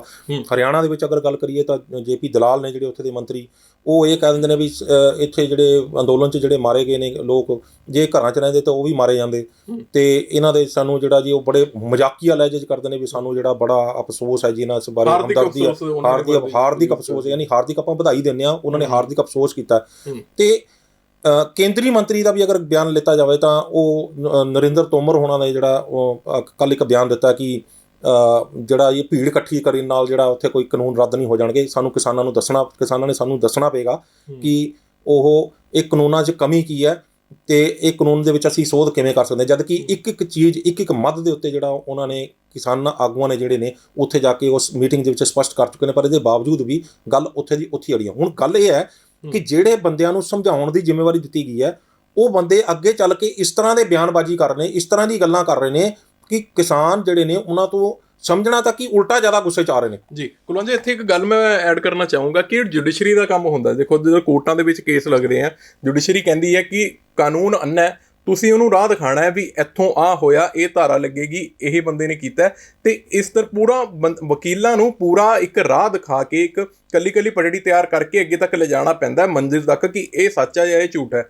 ਇਹ ਕੰਮ ਸਰਕਾਰਾਂ ਦੇ ਨਹੀਂ ਹੁੰਦੇ, ਜਮਹੂਰੀਅਤ ਦੇ ਵਿੱਚ ਇਹ ਕੰਮ ਨਹੀਂ ਹੁੰਦਾ ਕਿ ਤੁਸੀਂ ਸਾਨੂੰ ਦੱਸੋ ਇਹਦੇ ਵਿੱਚ ਕੀ ਗਲਤ ਹੈ। ਸਰਕਾਰ ਦਾ ਜਿਹੜਾ ਕੰਮ ਹੈ ਉਹ ਆਪਣਾ ਸਰਵੇ ਕਰਾਉਣ, ਉਹ ਲੋਕਾਂ ਤੱਕ ਜਾਣ, ਆਪਣਾ ਉਹਨਾਂ ਕੋਲ ਹਜ਼ਾਰਾਂ ਏਜੰਸੀਆਂ ਨੇ, ਉਹਨਾਂ ਕੋਲੇ ਹਰ ਇੱਕ ਤਰ੍ਹਾਂ ਦੀ ਸਹੂਲੀਅਤ ਹੈ। ਮੈਂਸ਼ਨ ਕਰਾਂਗਾ ਕਿ ਸਰਕਾਰ ਦਾ ਇਹ ਕੰਮ ਨਹੀਂ ਹੈਗਾ ਕਿ ਆਪਾਂ ਸਰਵੇ ਕਰਾਉਣ ਜਾਂ ਕੁਝ, ਉਹਨਾਂ ਨੂੰ ਪਹਿਲਾਂ ਤਾਂ ਕਾਨੂੰਨ ਬਣਾਉਣ ਤੋਂ ਪਹਿਲਾਂ ਪੁੱਛਣਾ ਪਏਗਾ। ਜੀ ਪਹਿਲਾਂ ਦੀ ਗੱਲ ਕਰ ਰਹੇ ਹਾਂ ਜੀ, ਇਹ ਕਾਨੂੰਨ ਤੁਹਾਡੇ ਲਈ ਬਣਾਈਏ ਕਿ ਨਾ ਬਣਾਈਏ, ਉਹਦੀ ਕੋਈ ਮੰਗ ਉੱਠੀ ਹੈ ਕਿ ਨਹੀਂ। ਕੋਈ ਵੀ ਚੀਜ਼ ਅਗਰ ਹੁਣ ਪਿੱਛੇ ਜੇ ਤੁਸੀਂ ਲਾਓ, ਜਦੋਂ ਨਿਰਭਇਆ ਕਾਂਡ ਹੋਇਆ ਸੀ ਤਾਂ ਉਹਦੇ ਆਲ ਓਵਰ ਇੰਡੀਆ ਦੇ ਵਿੱਚ ਕਿੱਡਾ ਵੱਡਾ ਰੋਸ ਖੜਾ ਹੋਇਆ। ਉਸ ਤੋਂ ਬਾਅਦ ਜਿਹੜਾ ਉਹ ਇਹ ਕਾਨੂੰਨ ਜਿਹੜੇ ਸਖਤ ਕੀਤੇ ਗਏ, ਧਾਰਾ 354 ਜਿਸ ਕਲਾਸ ਲਈ 376 ਦੇ ਵਿੱਚ 376 ਦੇ ਵਿੱਚ ਜਿਹੜੀ ਸੋਧ ਕਰਕੇ ਉਹਨਾਂ ਨੂੰ ਜਿਹੜਾ ਵੱਡਾ ਕੰਮ ਕੀਤਾ ਗਿਆ। ਇਸੇ ਤਰ੍ਹਾਂ ਨਾ ਇਹਨਾਂ ਨੇ ਇਸ ਕਾਨੂੰਨ ਦੇ ਵਿੱਚ ਕਰਿਆ ਹੀ ਕੁਝ ਨਹੀਂ। ਇਹਨਾਂ ਨੇ ਨਾ ਤਾਂ ਉਹਦੇ 'ਚ ਉਹਨਾਂ ਨੂੰ ਕਿਸੇ ਨੇ ਮੰਗ ਕੀਤੀ, ਨਾ ਹੀ ਇਹਨਾਂ ਨੇ ਆਰਡੀਨੈਂਸ ਜਦੋਂ ਜਾਰੀ ਹੁੰਦਾ ਤਾਂ ਕਰੋਨਾ ਕਾਲ 'ਚ ਜਾਰੀ ਕਰਾ ਦਿੱਤਾ ਜਾਂਦਾ ਕਿ ਇਹ ਜਿਹੜੀ ਉਹਨਾਂ ਹਾਲਾਤਾਂ ਦੇ ਵਿੱਚ ਰਾਸ਼ਟਰਪਤੀ ਆਰਡੀਨੈਂਸ ਜਾਰੀ ਕਰ ਸਕਦਾ ਹੁੰਦਾ ਜਦੋਂ ਐਮਰਜੈਂਸੀ ਹੋਵੇ। ਕਿਹੜੀ ਐਮਰਜੈਂਸੀ ਸੀ ਜੀ? ਕੋਈ ਐਮਰਜੈਂਸੀ ਨਹੀਂ ਸੀ ਉਹਨਾਂ ਹਾਲਾਤਾਂ 'ਚ। ਫਿਰ ਜਦੋਂ ਪਾਰਲੀਮੈਂਟ 'ਚ ਆਉਂਦਾ ਤਾਂ ਉੱਥੇ ਬਹਿਸ ਕਰਾਏ ਦੇ ਬਿਨਾਂ ਜਿਹੜੀ ਕਰ ਦਿੱਤਾ ਜਾਂਦਾ। ਧੱਕਾ ਹੋਇਆ ਸਿੱਧਾ ਤੇ ਧੱਕੇ ਦੇ ਖਿਲਾਫ ਜਿਹੜਾ ਉਹ ਜਾ ਕੇ ਦੱਸਣਗੇ ਵੀ ਕੀ ਕਿਸੇ ਨੂੰ? ਉਹ ਤਾਂ ਪੁੱਛਿਆ ਹੀ ਨਹੀਂ ਗਿਆ ਕਿਸੇ ਨੂੰ। ਤੇ ਲੋਕ ਜਿਹੜੇ ਨੇ ਉਹ ਇਸ ਚੀਜ਼ ਦਾ ਜਿਹੜਾ ਉਹ ਕਹਿ ਰਹੇ ਨੇ, ਅੱਜ ਪਿੱਟ ਰਹੇ ਨੇ, ਬੁਰੇ ਹਾਲ, ਆਤਮ ਹੱਤਿਆਵਾਂ ਕਰ ਰਹੇ ਨੇ। ਸਾਡੇ ਸੰਤ ਜੀ ਜਿਹੜੇ ਬਾਬਾ ਜੀ ਜਿਹੜੇ ਉੱਥੇ ਵੀ ਉਹਨਾਂ ਨੇ ਆਪਣੇ ਆਪ ਨੂੰ ਸ਼ੂਟ ਕਰ ਲਿਆ। ਉੱਥੇ ਕਈ ਲੋਕ ਜਿਹੜੇ ਨੇ ਉਹਨਾਂ ਨੇ ਆਤਮ ਹੱਤਿਆਵਾਂ ਕਰ ਲਈਆਂ। 200-250 ਦੇ ਕਰੀਬ ਜਿਹੜੇ ਲੋਕੀ ਜਿਹੜੇ ਆਪਣੀਆਂ ਸ਼ਹਾਦਤਾਂ ਦੇ ਚੁੱਕੇ ਨੇ। ਪਰ ਕਿਸਾਨ ਸਰਕਾਰ ਦੇ ਉੱਤੇ ਜਿਹੜਾ ਇਸ ਚੀਜ਼ ਦਾ ਕੋਈ ਅਸਰ ਨਹੀਂ ਹੋ ਰਿਹਾ। ਉਹ ਇੱਕ ਚੀਜ਼ ਧਾਰੀ ਬੈਠੀ ਹੈ ਕਿ ਅਸੀਂ ਕਾਨੂੰਨ ਸਾਡੇ ਸਹੀ ਨੇ, ਅਸੀਂ ਲਾਗੂ ਕਰਾਂਗੇ। ਪ੍ਰਧਾਨ ਮੰਤਰੀ ਦਾ ਬਿਆਨ ਨੂੰ ਤੁਸੀਂ ਚੈੱਕ ਕਰਕੇ ਦੇਖ ਲਓ, ਤੁਸੀਂ ਨਰਿੰਦਰ ਤੋਮਰ ਦਾ ਬਿਆਨ ਚੈੱਕ ਕਰਕੇ ਦੇਖ ਲਓ, ਤੁਸੀਂ ਅਮਿਤ ਸ਼ਾਹ ਦਾ ਬਿਆਨ ਚੈੱਕ ਕਰਕੇ ਦੇਖ ਲਓ। ਸਾਰਿਆਂ ਦਾ ਇੱਕੋ ਹੀ ਕਹਿਣਾ ਕਿ ਇਹ ਕਾਨੂੰਨ ਜਿਹੜੇ ਸਹੀ ਨੇ। ਉੱਤੋਂ ਇੱਕ ਹੋਰ ਚੀਜ਼ ਪ੍ਰਧਾਨ ਮੰਤਰੀ ਜੀ ਆਉਂਦੀ ਹੈ ਕਿ ਜਿਹੜਾ ਆਤਮ ਨਿਰਭਰ ਭਾਰਤ ਲਈ ਜਿਹੜਾ ਉਹ ਪ੍ਰਾਈਵੇਟ ਸੈਕਟਰ ਦੀ ਜਿਹੜੀ ਆ ਉਹ ਮਦਦ ਕਰਨੀ ਜ਼ਰੂਰੀ ਹੈ। ਯਾਨੀ ਕਿ ਇੱਕ ਤਾਂ ਬਿਆਨ ਹੀ ਆਉਂਦਾ, ਦੂਜਾ ਬਿਆਨ ਪਾਰਲੀਮੈਂਟ ਦੇ ਵਿੱਚ ਹੀ ਉਹ ਦਿੰਦੇ ਨੇ ਕਿ ਜਿਹੜੇ ਬੰਦੇ ਅੱਤਵਾਦੀਆਂ ਨੂੰ ਜਿਹੜਾ ਉਹ ਰਿਹਾ ਕਰਨ ਦੀ ਮੰਗ ਕਰਦੇ ਨੇ ਉਹ ਕਿਸਾਨ ਨਹੀਂ ਹੋ ਸਕਦੇ। ਉਹ ਜਿਹੜੇ ਨੇ ਉਹ ਪੰਜਾਬ ਦੇ ਉਹ ਜਿਹੜੇ ਟਾਵਰ ਤੋੜਦੇ ਨੇ ਮੋਬਾਈਲਾਂ ਦੇ। ਯਾਨੀ ਕਿ ਕਾਰਪੋਰੇਟ ਸੈਕਟਰ ਦੇ ਉੱਤੇ ਜਿਹੜਾ ਵੀ ਕੋਈ ਹਮਲਾ ਹੋ ਰਿਹਾ ਉਹਦੇ ਤੇ ਤਾਂ ਪ੍ਰਧਾਨ ਮੰਤਰੀ ਤੇ ਨਰਿੰਦਰ ਤੋਮਰ ਤੇ ਅਮਿਤ ਸ਼ਾਹ ਹੋਣ ਦਾ ਬਿਆਨ ਆ ਜਾਂਦਾ। ਪਰ ਜਿਹੜੇ ਕਿਸਾਨ ਉੱਥੇ ਆਤਮ ਹੱਤਿਆਵਾਂ ਜਾਂ ਉੱਥੇ ਜਾ ਕੇ ਜਿਹੜੇ ਉਹਨਾਂ ਦੀ ਸ਼ਹਾਦਤ ਹੋ ਜਾਂਦੀ ਹੈ ਉਹਨਾਂ ਦੇ ਬਾਰੇ ਉਹ ਕਹਿੰਦੇ ਸਾਡੇ ਕੋਲ ਕੋਈ ਆਂਕੜਾ ਹੀ ਕੋਈ ਨਹੀਂ ਜੀ। ਨਾ ਜਦੋਂ ਅਫਸੋਸ ਕਰਨ ਦੀ ਵੀ ਗੱਲ ਆਉਂਦੀ ਹੈ ਤਾਂ ਸਾਨੂੰ ਹਾਰ ਦੀ ਕਹਾਵਤ ਦੱਸਦੀ ਹੈ। ਇਸ ਤਰ੍ਹਾਂ ਦੀਆਂ ਗੱਲਾਂ ਆਉਂਦੀਆਂ ਨੇ ਤੇ ਫਿਰ ਜਿਹੜੇ ਉਹ ਕਹਿੰਦੇ ਨੇ ਵੀ ਕਾਨੂੰਨ ਜਿਹੜੇ ਸਾਨੂੰ ਦੱਸਣ ਆ ਕੇ ਅਜਿਹੇ ਹਾਲਾਤਾਂ ਵਿੱਚ ਗੱਲਬਾਤ ਅੱਗੇ ਵਧੇਗੀ ਤਾਂ ਵਧੇਗੀ ਕਿਵੇਂ ਜੀ। ਪਰ ਮਨਜਿੰਦਰ ਜੀ ਆਪਾਂ ਥੋੜੀ ਮੈਂ ਗੱਲ ਕਰਦਾ ਜਿਹੜਾ ਕਾਨੂੰਨ ਦੀ ਇਹ ਵੀ ਰੱਦ ਹੋਣੇ ਚਾਹੀਦੇ ਆ ਜਾਂ ਇਹਨੂੰ ਤੁਸੀਂ ਸੋਧ ਕਰੋ। ਇਹ ਜਿੰਨੇ ਵੀ ਮੰਤਰੀ ਭਾਵੇਂ ਉਹ ਤੋਮਰ ਜੀ ਹੋਣ ਜਾਂ ਕੋਈ ਹੋਰ ਹੋਵੇ, ਇਹਨਾਂ ਨੂੰ ਕੇਂਦਰ ਸਰਕਾਰ ਨੇ ਇਹਨਾਂ ਦੇ ਮੋਢੇ ਤੇ ਬੰਦੂਕ ਰੱਖ ਕੇ ਖੁੱਲੇ ਛੱਡਤਾ। ਉਹਨਾਂ ਨੂੰ ਖੁਦ ਨਹੀਂ ਪਤਾ, ਉਹਨਾਂ ਦੇ ਹੱਥ 'ਚ ਫੈਸਲਾ ਨਹੀਂ ਹੈ ਕੋਈ। ਇਹਨਾਂ ਨੂੰ ਬੰਦੂਕਾਂ ਚਲਾਉਣੀ ਨਹੀਂ ਆਉਂਦੀਆਂ, ਮੋਢੇ ਤੇ ਬੰਦੂਕ ਰੱਖੀ ਤੁਰੇ ਫਿਰਦੇ ਆ ਵੀ ਇੰਜ ਕਰ ਲਓ ਇੰਜ ਕਰ ਲਓ। ਇਹਨਾਂ ਨੂੰ ਖੁਦ ਨਹੀਂ ਪਤਾ ਅਸੀਂ ਕੀ ਗੱਲ ਕਰਨੀ ਆ। ਪੰਜਾਬੀ 'ਚ ਕਹੀ ਉਹ ਭਲਵਾਨ ਦੀ ਭੈਣ ਵਾਲਾ ਹਿਸਾਬ ਹੈ ਕਿ ਐਵੇਂ ਗੇੜਾ ਕੱਢਦੇ ਫਿਰੀ ਜਾਂਦੇ ਬਸ ਭਲਵਾਨੀ ਗੇੜੇ 'ਚ ਲੱਗੇ ਹੋਏ ਆ। ਆਈ ਵਾਸ਼ ਹੋ ਰਿਹਾ ਇੰਟਰਨੈਸ਼ਨਲ ਪੱਧਰ ਦੇ ਉੱਪਰ। ਇਹਨਾਂ ਕੋਲੇ ਗੱਲਾਂ ਜਿੰਨੀਆਂ ਮਰਜ਼ੀ ਕਰ ਲਓ, ਇਹਨਾਂ ਦੇ ਪੱਲੇ ਕੁਛ ਨਹੀਂ ਗਾ। ਜਦੋਂ ਕੋਈ ਕਿਸਾਨ ਆਗੂ ਕੋਈ ਗੱਲ ਕਰਦਾ, ਕੋਈ ਪਤੇ ਦੀ ਗੱਲ ਕਰਦਾ ਤੇ ਇਹਨਾਂ ਕੋਲ ਮੀਟਿੰਗ 'ਚ ਬੈਠਣ ਦਾ ਟਾਈਮ ਨਹੀਂ ਹੁੰਦਾ ਕਿਉਂਕਿ ਹਾਈ ਕਮਾਂਡ ਤੋਂ ਉਹਨਾਂ ਨੇ ਫਿਰ ਪੁੱਛਣਾ ਹੁੰਦਾ। ਇਹ ਸਾਰੇ ਜਿੰਨੇ ਵੀ ਮੰਤਰੀ ਆ ਇਹ ਸਿਰਫ ਉਂਝ ਹੀ ਤੁਰੇ ਫਿਰਦੇ ਆ, ਡੋਰ ਕਿਤੇ ਹੋਰ ਆ। ਇਹ ਤਾਂ ਕਠਪੁਤਲੀਆਂ ਵਾਲਾ ਕੰਮ ਇਹਨਾਂ ਨੇ। ਇਹ ਕਠਪੁਤਲੀਆਂ ਨੇ ਕੀ ਸਮਝੌਤੇ ਕਰਾਉਣੇ ਆ, ਕੀ ਇਹਨਾਂ ਨੇ ਕਾਨੂੰਨਾਂ ਨੂੰ ਰੱਦ ਕਰਨਾ ਜਾਂ ਕੀ ਫੈਸਲੇ ਲੈਣੇ ਹੈਗੇ ਆ। ਅੱਜ ਤੋਮਰ ਜੀ ਦਾ ਦੇਖੋ ਕਿੱਡੇ ਸੀਨੀਅਰ ਮੰਤਰੀ ਨੇ ਖੇਤੀਬਾੜੀ। ਮੈਂ ਕਹਿੰਦਾ ਇਹਨਾਂ ਨੂੰ ਖੇਤੀਬਾੜੀ ਮਹਿਕਮੇ ਨਾਲ ਚਾਹੀਦਾ ਇਹਨਾਂ ਕੋਲੇ ਤਾਂ, ਜਿਨ੍ਹਾਂ ਨੂੰ ਕਿਸਾਨ ਦਾ ਦਰਦ ਹੀ ਨਹੀਂ ਪਤਾ। ਉਹ ਕਹਿੰਦੇ ਵੀ ਫਾਇਦੇਮੰਦ ਹੈ ਜੀ। ਦੱਸੋ ਕਿੱਥੋਂ ਭੀੜਾਂ ਦੀ ਗੱਲ ਕਰਦੇ ਆ। ਅੱਜ ਇਹਨਾਂ ਨੂੰ ਕਿਸਾਨ ਜਿਹੜੇ ਉੱਥੇ ਮਰ ਰਹੇ ਆ, ਸੈਂਕੜੇ ਕਿਸਾਨ ਮਰ ਚੁੱਕੇ ਆ।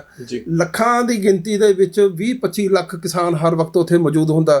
ਅੱਜ ਉਹਨੂੰ ਭੀੜਾਂ ਦੱਸਦੇ ਆ। ਜਦੋਂ ਇਹਨਾਂ ਕਿਸਾਨਾਂ ਦੀਆਂ ਵੋਟਾਂ ਲੈਣ ਦੇ ਲਈ ਇਹ ਰੈਲੀਆਂ ਕਰਦੇ, ਇਹੀ ਭੀੜਾਂ ਦਾ ਇਹ ਸਵਾਗਤ ਕਰਦੇ ਆ। ਕੱਲੇ ਦੇ ਘਰ 'ਚ ਜਾਂਦੇ ਨੇ, ਹੱਥ ਜੋੜ ਕੇ ਖੜਦੇ ਨੇ, ਹੱਥ ਜੋੜਦੇ ਉਹਨਾਂ ਦੇ ਮੂਹਰੇ। ਤੇ ਇਹ ਗੱਲ ਜਿਹੜੀ ਹੈਗੀ ਆ ਭੀੜ ਕੀ ਹੈਗੀ ਆ? ਭੀੜ ਤਾਂ ਅਸੀਂ ਉਹਨੂੰ ਵੀ ਨਾ ਦੇਣੇ ਜਿਹੜੇ ਗਲੀ ਦੇ ਗੁੰਡੇ ਚਾਰ ਇਕੱਠੇ ਕਰਕੇ ਤੁਰੇ ਫਿਰਦੇ ਆ, ਉਹ ਵੀ ਭੀੜਾਂ ਹੁੰਦੀਆਂ। ਭੀੜਾਂ ਦਾ ਸੜਕਾਂ ਤੇ ਲੋਕਾਂ ਨੂੰ ਹੀ ਮਾਰਦੀ ਫਿਰਦੀਆਂ।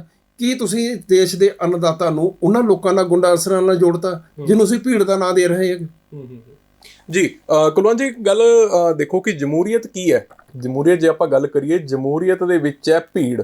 ਭੀੜ ਦਾ ਨਾਂ ਹੀ ਜਮਹੂਰੀਅਤ ਹੈ। ਜਿੱਥੇ ਭੀੜ ਜ਼ਿਆਦਾ ਹੈ ਉੱਥੇ ਪਲੜਾ ਭਾਰੀ ਹੈ। ਵੋਟਾਂ ਦੇ ਵਿੱਚ ਦੇਖੀਏ ਤਾਂ ਜਿਨ੍ਹਾਂ ਵੱਲ ਭੀੜ ਹੁੰਦੀ ਹੈ 60 65 33 55 ਜਿੰਨੇ ਵੀ % ਵੀ ਵੋਟਾਂ ਜ਼ਿਆਦਾ ਮਿਲਦੀਆਂ ਨੇ, ਜਿਨ੍ਹਾਂ ਕਨੀ ਭੀੜ ਦਾ ਰੁਖ ਹੁੰਦਾ ਹੈ ਉਹ ਸਰਕਾਰ ਬਣਾ ਲੈਂਦੇ ਨੇ। ਸਰਕਾਰ ਬਣਾ ਕੇ ਇਹੋ ਜਿਹੇ ਕਾਨੂੰਨ ਬਾਅਦ 'ਚ ਬਣਾ ਲੈਂਦੇ ਨੇ। ਲੋਕਾਂ ਦੇ ਸਿਰਾਂ ਦੇ ਉੱਤੇ ਆ ਕੇ ਬਹਿ ਕੇ ਉਹਨਾਂ ਨੂੰ ਹੀ ਕਹਿੰਦੇ ਨੇ ਕਿ ਤੁਸੀਂ ਭੀੜਾਂ ਦੇ ਨਾਲ ਇਹ ਕਾਨੂੰਨ ਰੱਦ ਨਹੀਂ ਕਰਵਾ ਸਕਦੇ।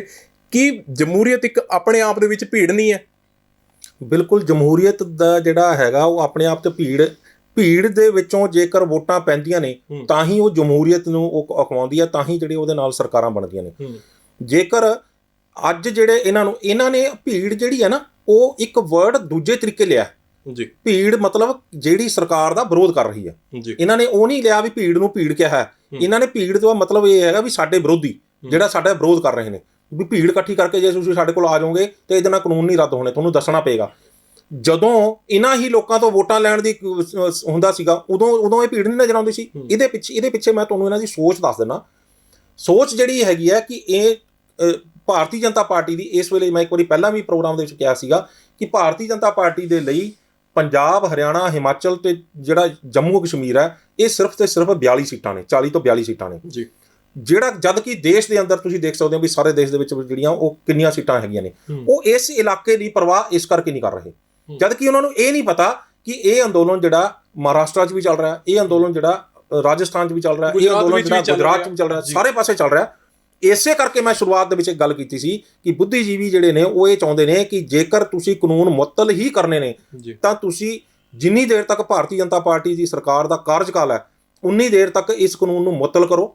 ਇਸ ਦੇ ਉੱਤੇ ਕੋਈ ਕਾਰਵਾਈ, ਇੱਕ ਕਿਸਮ ਦਾ ਰੱਦ ਹੀ ਰਹੇਗਾ ਕਾਨੂੰਨ ਇਹ। ਉਸ ਤੋਂ ਬਾਅਦ ਇਹ ਵੋਟਾਂ ਇਸ ਲਿਹਾਜ਼ 'ਤੇ ਲੜੀਆਂ ਜਾਣ, ਮੈਨੀਫੈਸਟੋ 'ਚ ਸ਼ਾਮਲ ਕਰਕੇ ਵੀ ਭਾਰਤੀ ਜਨਤਾ ਪਾਰਟੀ ਕਹੇ ਕਿ ਅਸੀਂ ਇਹ ਕਾਨੂੰਨ ਲਾਗੂ ਕਰਾਂਗੇ। ਉਹਦੇ 'ਚ ਦੱਸੇ ਲੋਕਾਂ ਨੂੰ, ਜਾ ਕੇ ਪ੍ਰਚਾਰ ਕਰੇ ਲੋਕਾਂ ਕੋਲੇ ਜਾ ਕੇ ਵੀ ਇਹ ਕਾਨੂੰਨ ਸਹੀ ਨੇ ਜੀ, ਇਹਨਾਂ 'ਚ ਤੁਹਾਨੂੰ ਫਾਇਦਾ ਹੋਏਗਾ ਜੀ। ਲੋਕਾਂ ਦੀ ਕਚਹਿਰੀ 'ਚ ਜਾ ਕੇ ਉਹਨਾਂ ਕੋਲੋਂ ਵੋਟਾਂ ਮੰਗਣੇ ਇਸ ਲਿਹਾਜ਼ ਨਾਲ, ਫਿਰ ਪਤਾ ਲੱਗੇਗਾ ਅਸਲ ਦੇ ਵਿੱਚ ਕਹਾਣੀ ਕਿੱਥੇ ਆ, ਭੀੜ ਜਿਹੜੀ ਆ ਉੱਥੇ ਫਿਰ ਕੀ ਜਵਾਬ ਦਿੰਦੀ ਹੈ ਤੁਹਾਨੂੰ। ਇੱਕ ਆਖਰੀ ਇੱਕ ਸਵਾਲ ਤੁਹਾਡੇ ਦੋਨਾਂ ਤੋਂ ਲਊਂਗਾ। ਮਨਜਿੰਦਰ ਜੀ, ਪਹਿਲਾ ਸਵਾਲ ਤੁਹਾਡੇ ਤੋਂ ਹੈ ਕਿ ਜਦੋਂ ਗੱਲ ਆਉਂਦੀ ਹੈ ਵੋਟਾਂ ਦੀ, ਜਿਵੇਂ ਕੁਲਵੰਤ ਜੀ ਨੇ ਪਹਿਲਾਂ ਵੀ ਗੱਲ ਕੀਤੀ ਸੀ, ਹੁਣ ਦੁਬਾਰਾ ਗੱਲ ਕੀਤੀ ਹੈ ਕਿ ਜਿਹੜੇ ਉੱਪਰਲੇ ਰਾਜ ਨੇ, ਜਿਹੜੀ ਕੰਢੀ ਕਹਿੰਦੇ ਨੇ ਭਾਰਤ ਦੀ, ਉਹ ਸਿਰਫ ਇਹਨਾਂ ਲਈ 40-42 ਸੀਟਾਂ ਨੇ ਐਮਪੀ ਦੀਆਂ। ਪੰਜਾਬ ਤੋਂ 9 ਐਮਪੀ ਚਲੇ ਵੀ ਜਾਂਦੇ ਨੇ ਤਾਂ ਇਹਨਾਂ ਨੂੰ ਕੋਈ ਖਾਸ ਦੁੱਖ ਹੁੰਦਾ ਨਹੀਂ ਹੈ। ਹੋ ਸਕਦਾ ਹੁਸ਼ਿਆਰਪੁਰ ਵਾਲੀ ਸਾਈਡ ਸਨੀ ਦਿਓਲ ਵਰਗੇ ਦੁਆਰਾ ਵੀ ਜਿੱਤ ਜਾਣ, ਲੱਗਦਾ ਤਾਂ ਨਹੀਂ ਹੈ, ਪਰ ਹੋ ਸਕਦਾ ਇੱਕ ਅੱਧੀ ਸੀਟ ਪੰਜਾਬ 'ਚੋਂ ਫਿਰ ਵੀ ਕੱਢ ਜੇ ਬੀਜੇਪੀ। ਹੁਣ ਜਿਹੜੀ ਗੱਲ ਇਹ ਹੈ ਕਿ ਇਹਨਾਂ ਨੇ ਯੂਪੀ ਦੇ ਨਾਲ ਵੀ ਪੰਗਾ ਲੈ ਲਿਆ। ਵੈਸਟਰਨ ਯੂਪੀ ਦੀ ਗੱਲ ਕਰੀਏ, ਟਕੈਤ ਉਹਨਾਂ ਦਾ ਚੰਗੀ ਉੱਥੇ ਇੱਕ ਠੁੱਕ ਮੰਨੀ ਜਾਂਦੀ ਹੈ, ਚੰਗੀ ਉਹਨਾਂ ਦੀ ਪੈਦ ਹੈਗੀ ਆ ਉੱਥੇ। ਤੇ ਹੁਣ ਹੋ ਸਕਦਾ ਕਿ ਅਗਲੇ ਸਾਲ ਜਿਹੜੀ ਵੋਟਾਂ ਆ ਰਹੀਆਂ ਨੇ ਉਹਦੇ ਵਿੱਚ ਕੁੱਤੇ ਦੀ ਲੱਕ 'ਚ ਜਿਹੜਾ ਸੋਟੀ ਇਹ ਮਾਰ ਦੇਣ ਤੇ ਬੀਜੇਪੀ ਨੂੰ ਉੱਥੋਂ ਸਿੱਟ ਲੈਣ ਜਿੱਥੋਂ ਇਹਨਾਂ ਦੇ ਕਹਿੰਦੇ ਨਾ ਕਿ ਦੁੱਖ ਦੀ ਨਬਜ਼ ਨੂੰ ਫੜ ਲੈਣ। ਜੇ ਯੂਪੀ ਤੋਂ ਇਹਨਾਂ ਨੂੰ ਸਰਕਾਰ ਡਿੱਗੀ, ਇੱਥੋਂ ਹਰਿਆਣਾ ਤੋਂ ਸਰਕਾਰ ਡਿੱਗੀ, ਤਾਂ ਉੱਪਰਲੇ ਪਾਸੋਂ ਇਹ ਬਿਲਕੁਲ ਨੋਮੀਨੇਟ ਹੋ ਜਾਂਦੀ ਹੈ ਬੀਜੇਪੀ। ਰਾਜਸਥਾਨ ਦੇ ਵਿੱਚ ਇਹਨਾਂ ਤੋਂ ਆਲਰੇਡੀ ਜਾ ਚੁੱਕਿਆ, ਪੰਜਾਬ ਆਲਰੇਡੀ ਜਾ ਚੁੱਕਿਆ, ਜੰਮੂ ਕਸ਼ਮੀਰ ਦੇ ਵਿੱਚ ਹਜੇ ਉਹ ਆਲਰੇਡੀ ਇੱਕ ਲਾ ਸਕਦੇ ਹੋ ਕਿ ਉੱਥੇ ਸਿਰਫ ਪ੍ਰੈਜ਼ੀਡੈਂਟ ਰੂਲ ਚੱਲ ਰਿਹਾ, ਉੱਥੇ ਕੋਈ ਸਰਕਾਰ ਇਸ ਟਾਈਮ ਨਹੀਂ ਹੈਗੀ। ਤਾਂ ਉੱਪਰਲਾ ਏਰੀਆ ਬਿਲਕੁਲ ਚਲਾ ਜਾਂਦਾ। ਸਾਊਥ ਦੇ ਵਿੱਚ ਇਹਨਾਂ ਦੀ ਆਲਰੇਡੀ ਕੋਈ ਖਾਸ ਲਾ ਲਈਏ ਵੀ ਪ੍ਰੈਜ਼ੈਂਸ ਹੈ ਨਹੀਂ ਹੈ ਬੀਜੇਪੀ ਦੀ। ਤਾਂ ਬੀਜੇਪੀ ਫਿਰ ਰਹਿ ਕਿੱਥੇ ਜਾਂਦੀ ਹੈ? ਬੀਜੇਪੀ ਮੁਕਤ ਦੇਸ਼ ਹੁੰਦੇ ਆਪਾਂ ਕਦੋਂ ਦੇਖ ਸਕਦੇ ਹਾਂ ਆਉਣ ਵਾਲੇ ਟਾਈਮ? ਬੋਨੀ ਜੀ, ਸਭ ਤੋਂ ਪਹਿਲਾਂ ਗੱਲ ਤਾਂ ਆਪਾਂ ਕਰੀਏ ਕਿਸਾਨਾਂ ਦੀ ਜੀ। ਦੇਸ਼ ਦੇ ਵਿੱਚ ਸਰਕਾਰ ਕਿਸੇ ਦੀ ਵੀ ਬਣੇ, ਉਹਦੇ ਵਿੱਚ ਜ਼ਿਆਦਾਤਰ ਹਿੱਸਾ ਜਿਹੜਾ ਹਿੱਸੇਦਾਰੀ ਹੁੰਦੀ ਹੈ ਕਿਸਾਨੀ ਵੋਟ ਦੀ ਹੁੰਦੀ ਹੈਗੀ ਆ।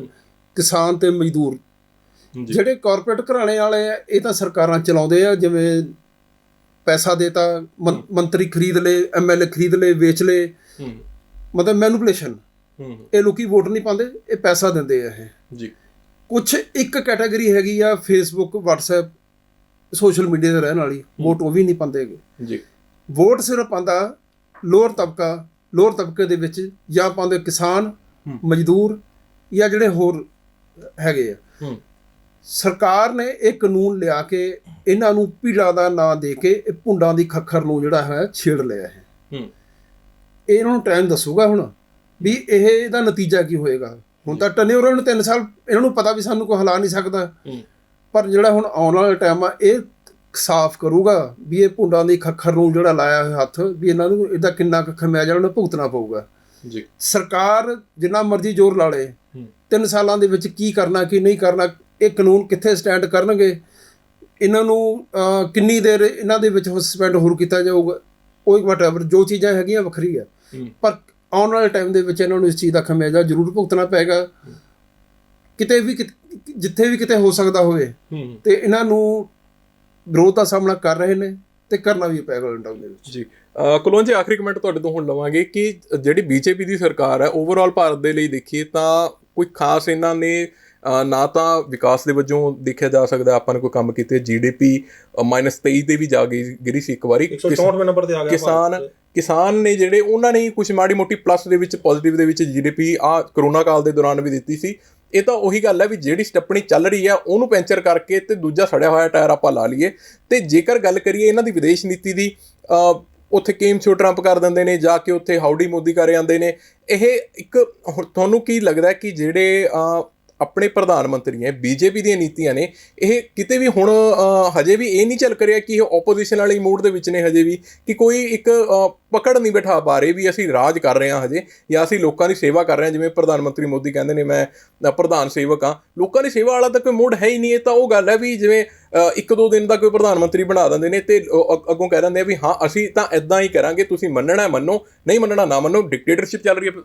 ਦੇਖੋ, ਇੱਥੇ ਆ ਕੇ ਹੀ ਫਿਰ ਉਹਨਾਂ ਲੋਕਾਂ ਦੇ ਜਿਹੜੇ ਦੋਸ਼ ਨੇ ਉਹ ਮੰਨਣ ਨੂੰ ਯਕੀਨ ਕਰ ਜਾਂਦਾ ਵੀ ਇਹ ਜਿਹੜੀ ਸਰਕਾਰ ਹੈ ਇਹ EVM ਦੀ ਸਰਕਾਰ ਹੈ। ਇੱਥੇ ਆ ਕੇ ਉਹਨਾਂ ਲੋਕਾਂ ਦੇ ਦੋਸ਼ ਮੰਨਣ ਨੂੰ ਜੀ ਕਰਨ ਲੱਗ ਜਾਂਦਾ, ਕਿਉਂਕਿ ਕੋਈ ਵੀ ਪਾਰਟੀ ਜਿਹੜੀ ਆ ਉਹ ਸਰਕਾਰ ਬਣਾਉਂਦੀ ਆ ਤਾਂ ਵੋਟਾਂ ਦੇ ਸਿਰ ਤੇ ਬਣਾਉਂਦੀ ਆ। ਜੀ ਜਦੋਂ ਤੁਸੀਂ ਵੋਟਰਾਂ ਨੂੰ ਭੀੜ ਦੱਸਣ ਲੱਗ ਜਾਓ ਵੀ ਭੀੜ ਜਿਹੜੀ ਆ ਜੀ ਉਹ ਆ ਕੇ ਰੌਲਾ ਪਾਉਣ ਲੱਗ ਜਾਂਦੇ ਅਸੀਂ ਮੰਨਾਂਗੇ ਥੋੜ੍ਹੀ, ਜਦੋਂ ਤੁਸੀਂ ਉਹਨਾਂ ਲੋਕਾਂ ਦੀਆਂ ਭਾਵਨਾਵਾਂ ਨੂੰ ਦਾ ਕਦਰ ਕਰਨੀ ਬੰਦ ਕਰ ਦਿਓ ਜਿਹੜੇ ਦੇਸ਼ ਦਾ ਅੰਨਦਾਤਾ ਹੈ, ਜਿਨ੍ਹਾਂ ਦੇ ਸਿਰ ਦੇ ਉੱਤੇ ਤੁਹਾਡੀ ਸਰਕਾਰ ਬਣੀ ਹੈ, ਤਾਂ ਉਸ ਟਾਈਮ ਦੇ ਉੱਤੇ ਦਿਮਾਗ ਦੇ ਵਿੱਚ ਆਉਂਦਾ ਵੀ ਕੀ ਇਹਨਾਂ ਨੂੰ ਵੋਟਾਂ ਦੀ ਪਰਵਾਹ ਨਹੀਂ ਹੈਗੀ, ਕੀ ਇਹਨਾਂ ਨੂੰ ਲੋੜ ਨਹੀਂ ਹੈਗੀ ਵੋਟਾਂ ਦੀ। ਫਿਰ ਉਹਨਾਂ ਲੋਕਾਂ ਦੇ ਜਿਹੜੇ ਦੋਸ਼ ਲੱਗੇ ਹੋਏ ਨੇ, ਜਿਹੜੇ ਇਹ ਕਹਿੰਦੇ ਨੇ ਵੀ ਇਹ ਸਰਕਾਰ ਤਾਂ ਬਣੀ ਹੀ EVM ਦੇ ਦਮ ਦੇ ਉੱਤੇ ਆ, ਉਹ ਦੋਸ਼ ਜਿਹੜੇ ਫਿਰ ਮੰਨਣ ਨੂੰ ਜੀ ਕਰਨ ਲੱਗ ਜਾਂਦਾ ਵੀ ਹੋ ਸਕਦਾ ਵੀ ਇਹ ਸੱਚ ਹੋਵੇ। ਜਦ ਕਿ ਇਹ ਸੱਚਾਈ ਜਿਹੜੀ ਆ ਇਹ ਆਉਣ ਵਾਲੇ ਟਾਈਮ ਦੇ ਵਿੱਚ ਹੀ ਪਤਾ ਲੱਗੇਗਾ ਵੀ ਸੱਚ ਕੀ ਹੈ ਝੂਠ ਕੀ ਹੈ। ਜਦੋਂ ਬੈਲਟ ਪੇਪਰ ਦੇ ਨਾਲ ਜਦੋਂ ਆਪਾਂ ਜੇਕਰ ਦੁਬਾਰਾ ਮੰਨਦੀ ਹੈ ਸਰਕਾਰ ਤਾਂ ਉਹ ਹੋਏਗਾ, ਪਰ ਸੱਚਾਈ ਜਿਹੜੀ ਹੈ ਉਹ ਇਸ ਵੇਲੇ ਇਹ ਹੈ ਕਿ ਦਿਮਾਗ ਦੇ ਵਿੱਚ ਹਰ ਟਾਈਮ ਇਹ ਚੱਲਦਾ ਰਹਿੰਦਾ ਹੈ ਕਿ ਕਿਤੇ ਅਸੀਂ ਗੋਰਿਆਂ ਤੋਂ ਛੁੱਟ ਕੇ ਭੂਰਿਆਂ ਦੇ ਗੁਲਾਮ ਤਾਂ ਨਹੀਂ ਹੋ ਗਏ। ਇਹ ਇੱਕ ਵੱਡਾ ਸਵਾਲ ਜਿਹੜਾ ਉਹ ਸਾਰਿਆਂ ਦੇ ਦਿਮਾਗ ਦੇ ਵਿੱਚ ਚੱਲ ਰਿਹਾ ਹੈ, ਜਿਸ ਦੀ ਕਿ ਵੱਡੇ ਪੱਧਰ ਦੇ ਉੱਤੇ ਜਾਂਚ ਹੋਣੀ ਹੈ। ਪਿਛਲੇ ਸਮੇਂ ਦੌਰਾਨ ਜਿਹੜੀ ਗੱਲਾਂ ਖੁੱਲ ਕੇ ਸਾਹਮਣੇ ਆਈ ਹੈ, ਜੋ ਹਾਲਾਤ ਜਿਹੜੇ ਜੋ ਬੋਲ ਰਹੇ ਆ ਜੀ, ਉਹਦੇ ਵਿੱਚ ਦੇਖੋ ਕਿਤੇ ਨਾ ਕਿਤੇ ਜਿਹੜਾ ਹੈ ਵੀ ਨਰਿੰਦਰ ਮੋਦੀ ਦੇਸ਼ ਦੇ ਪ੍ਰਧਾਨ ਮੰਤਰੀ ਦੇ ਤੌਰ ਤੇ ਆਪਣੇ ਉਹ ਪੇਸ਼ ਕਰਨ ਦੇ ਵਿੱਚ ਨਾਕਾਮਯਾਬ ਰਹੇ ਆ। ਉਹ BJP ਦੇ ਪ੍ਰਧਾਨ ਮੰਤਰੀ ਬਣੇ ਹੋਏ ਆ। ਇਹੀ ਇਹਨਾਂ ਤੇ ਐਲੀਗੇਸ਼ਨ ਲੱਗ ਵੀ ਰਹੇ ਜੋ ਹਾਲਾਤ ਨੇ ਬਿਆਨ ਕਰ ਰਹੇ ਆ। ਅਗਰ ਉਹ ਦੇਸ਼ ਦੇ ਪ੍ਰਧਾਨ ਮੰਤਰੀ ਹੁੰਦੇ ਤਾਂ ਅੱਜ ਉਹ ਐਡੇ ਵੱਡੇ ਅੰਦੋਲਨ ਨੂੰ ਨਜ਼ਰਅੰਦਾਜ਼ ਨਾ ਕਰਦੇ। ਲੱਖਾਂ ਦੀ ਗਿਣਤੀ ਦੇ ਵਿੱਚ ਕਿਸਾਨ ਬੈਠੇ ਆ, ਉਹਨਾਂ ਨੂੰ ਉਹਦੀਆਂ ਕੁਰਬਾਨੀਆਂ ਜੋ ਉਹਨਾਂ ਸ਼ਹੀਦ ਹੋਏ ਆ ਉਹਨਾਂ ਨੂੰ ਨਜ਼ਰਅੰਦਾਜ਼ ਨਾ ਕਰਦੇ। ਜਿਨ੍ਹਾਂ ਦੇ ਸਿਰ ਤੇ ਸਰਕਾਰਾਂ ਬਣਦੀਆਂ ਉਹਨਾਂ ਨੂੰ ਨਜ਼ਰਅੰਦਾਜ਼ ਨਾ ਕਰਦੇ। ਸਿਰਫ ਇਸ ਕਰਕੇ ਕਰ ਰਹੇ ਆ ਕਿਉਂਕਿ ਉਹਨਾਂ ਨੂੰ ਅੱਜ ਵੀ ਉਹ BJP ਦੇ ਪ੍ਰਧਾਨ ਮੰਤਰੀ ਬਣੇ ਹੋਏ ਆ, ਦੇਸ਼ ਦੇ ਪ੍ਰਧਾਨ ਮੰਤਰੀ ਹੋਣ ਦੇ ਨਾਤੇ ਨਹੀਂ ਵਿਚਰ ਰਹੇ। ਜੀ ਬਿਲਕੁਲ ਠੀਕ। ਕੁਲਵੰਤ ਜੀ, ਮਨਜਿੰਦਰ ਜੀ, ਬਹੁਤ ਬਹੁਤ ਧੰਨਵਾਦ ਤੁਹਾਡਾ ਪ੍ਰੋਗਰਾਮ ਦੇ ਵਿੱਚ ਜੁੜਨ ਲਈ। ਸ਼ੁਕਰੀਆ। ਤੇ ਦੂਜੀ ਗੱਲ ਆਪਾਂ ਕਰਾਂਗੇ ਕਿ ਦੇਖੋ ਅਰਲੀ 1900s ਦੇ ਵਿੱਚ ਇੱਕ ਅੰਗਰੇਜ਼ ਸਰਕਾਰ ਦੇ ਖਿਲਾਫ ਅੰਦੋਲਨ ਚੱਲਦਾ ਹੈ। ਚਾਚਾ ਅਜੀਤ ਸਿੰਘ ਲਾਉਂਦੇ ਨੇ ਉਹਨਾਂ ਨੂੰ, ਭਗਤ ਸਿੰਘ ਦੇ ਚਾਚਾ ਜੀ ਨੇ, ਤੁਸੀਂ ਸਭ ਜਾਣਦੇ ਹੋ। ਪਗੜੀ ਸੰਭਾਲ ਜੱਟਾ ਪ੍ਰੋਗਰਾਮ ਇੱਕ ਦਿੱਤਾ ਜਾਂਦਾ ਕਿਸਾਨਾਂ ਵੱਲੋਂ। ਉਦੋਂ ਵੀ ਕੁਝ ਅਜਿਹੇ ਕਾਨੂੰਨ ਸਾਹਮਣੇ ਆਏ ਸੀਗੇ ਜਿਨ੍ਹਾਂ ਦੇ ਵਿਰੋਧ ਦੇ ਵਿੱਚ 9 ਮਹੀਨੇ ਕਿਸਾਨ ਆਗੂ ਬੈਠੇ ਰਹੇ ਸੀਗੇ। ਉਸ ਸਮੇਂ ਦੀ ਸਰਕਾਰ ਨੂੰ ਘੇਰ ਕੇ ਜਿਹੜੀ ਮੰਨੀ ਜਾਂਦੀ ਸੀ ਕਿ ਅਸੀਂ ਲੱਤਾਂ ਤੋੜ ਕੇ ਅੰਦਰ ਕਰਵਾ ਦਾਂਗੇ। ਡੈਮੋਕ੍ਰੇਸੀ ਜਿਹੜੀ ਸੀ ਉਸ ਟਾਈਮ ਤੇ ਉੱਪਰ ਨਹੀਂ ਸੀਗੀ, ਉਸ ਟਾਈਮ ਤੇ ਡਿਕਟੇਟਰਸ਼ਿਪ ਚਲਾਈ ਜਾ ਰਹੀ ਸੀ। ਪਰ ਉਹਨਾਂ ਨੂੰ ਵੀ ਕਿਤੇ ਨਾ ਕਿਤੇ ਅੰਤ ਦੇ ਵਿੱਚ ਆ ਕੇ ਇਹ ਮੰਨਣਾ ਪਿਆ ਸੀ ਕਿ ਕਿਸਾਨਾਂ ਦੇ ਅੱਗੇ ਅੜ ਕੇ ਸਰਕਾਰਾਂ ਨਹੀਂ ਚੱਲਦੀਆਂ, ਭਾਵੇਂ ਉਹ ਜਮਹੂਰੀਅਤ ਦੇ ਵਿੱਚ ਨੇ ਤੇ ਭਾਵੇਂ ਉਹ ਤਾਨਾਸ਼ਾਹੀ ਦੇ ਵਿੱਚ ਨੇ। ਤੇ ਹੁਣ BJP ਦੀ ਸਰਕਾਰ ਇਹ ਕਦੋਂ ਤੱਕ ਸਮਝਦੀ ਹੈ EVM ਦਾ ਕੋਈ ਖੇਡ ਹੁੰਦਾ ਜਾਂ ਇਹ ਆਪਣਾ ਹੀ ਉਹ ਤੁਗਲਕੀ ਰਵੱਈਆ ਆਉਣ ਵਾਲੇ ਟਾਈਮ ਦੇ ਵਿੱਚ ਵੀ ਤਗੜਾ ਕਰਕੇ ਰੱਖਦੀ ਹੈ? ਇਹ ਤਾਂ ਸਮਾਂ ਹੀ ਦੱਸੇਗਾ। ਤੁਸੀਂ ਜੁੜੇ ਰਹੋ ਨਿਊਜ਼ ਏਸ਼ੀਆ ਪੰਜਾਬੀ ਦੇ ਨਾਲ।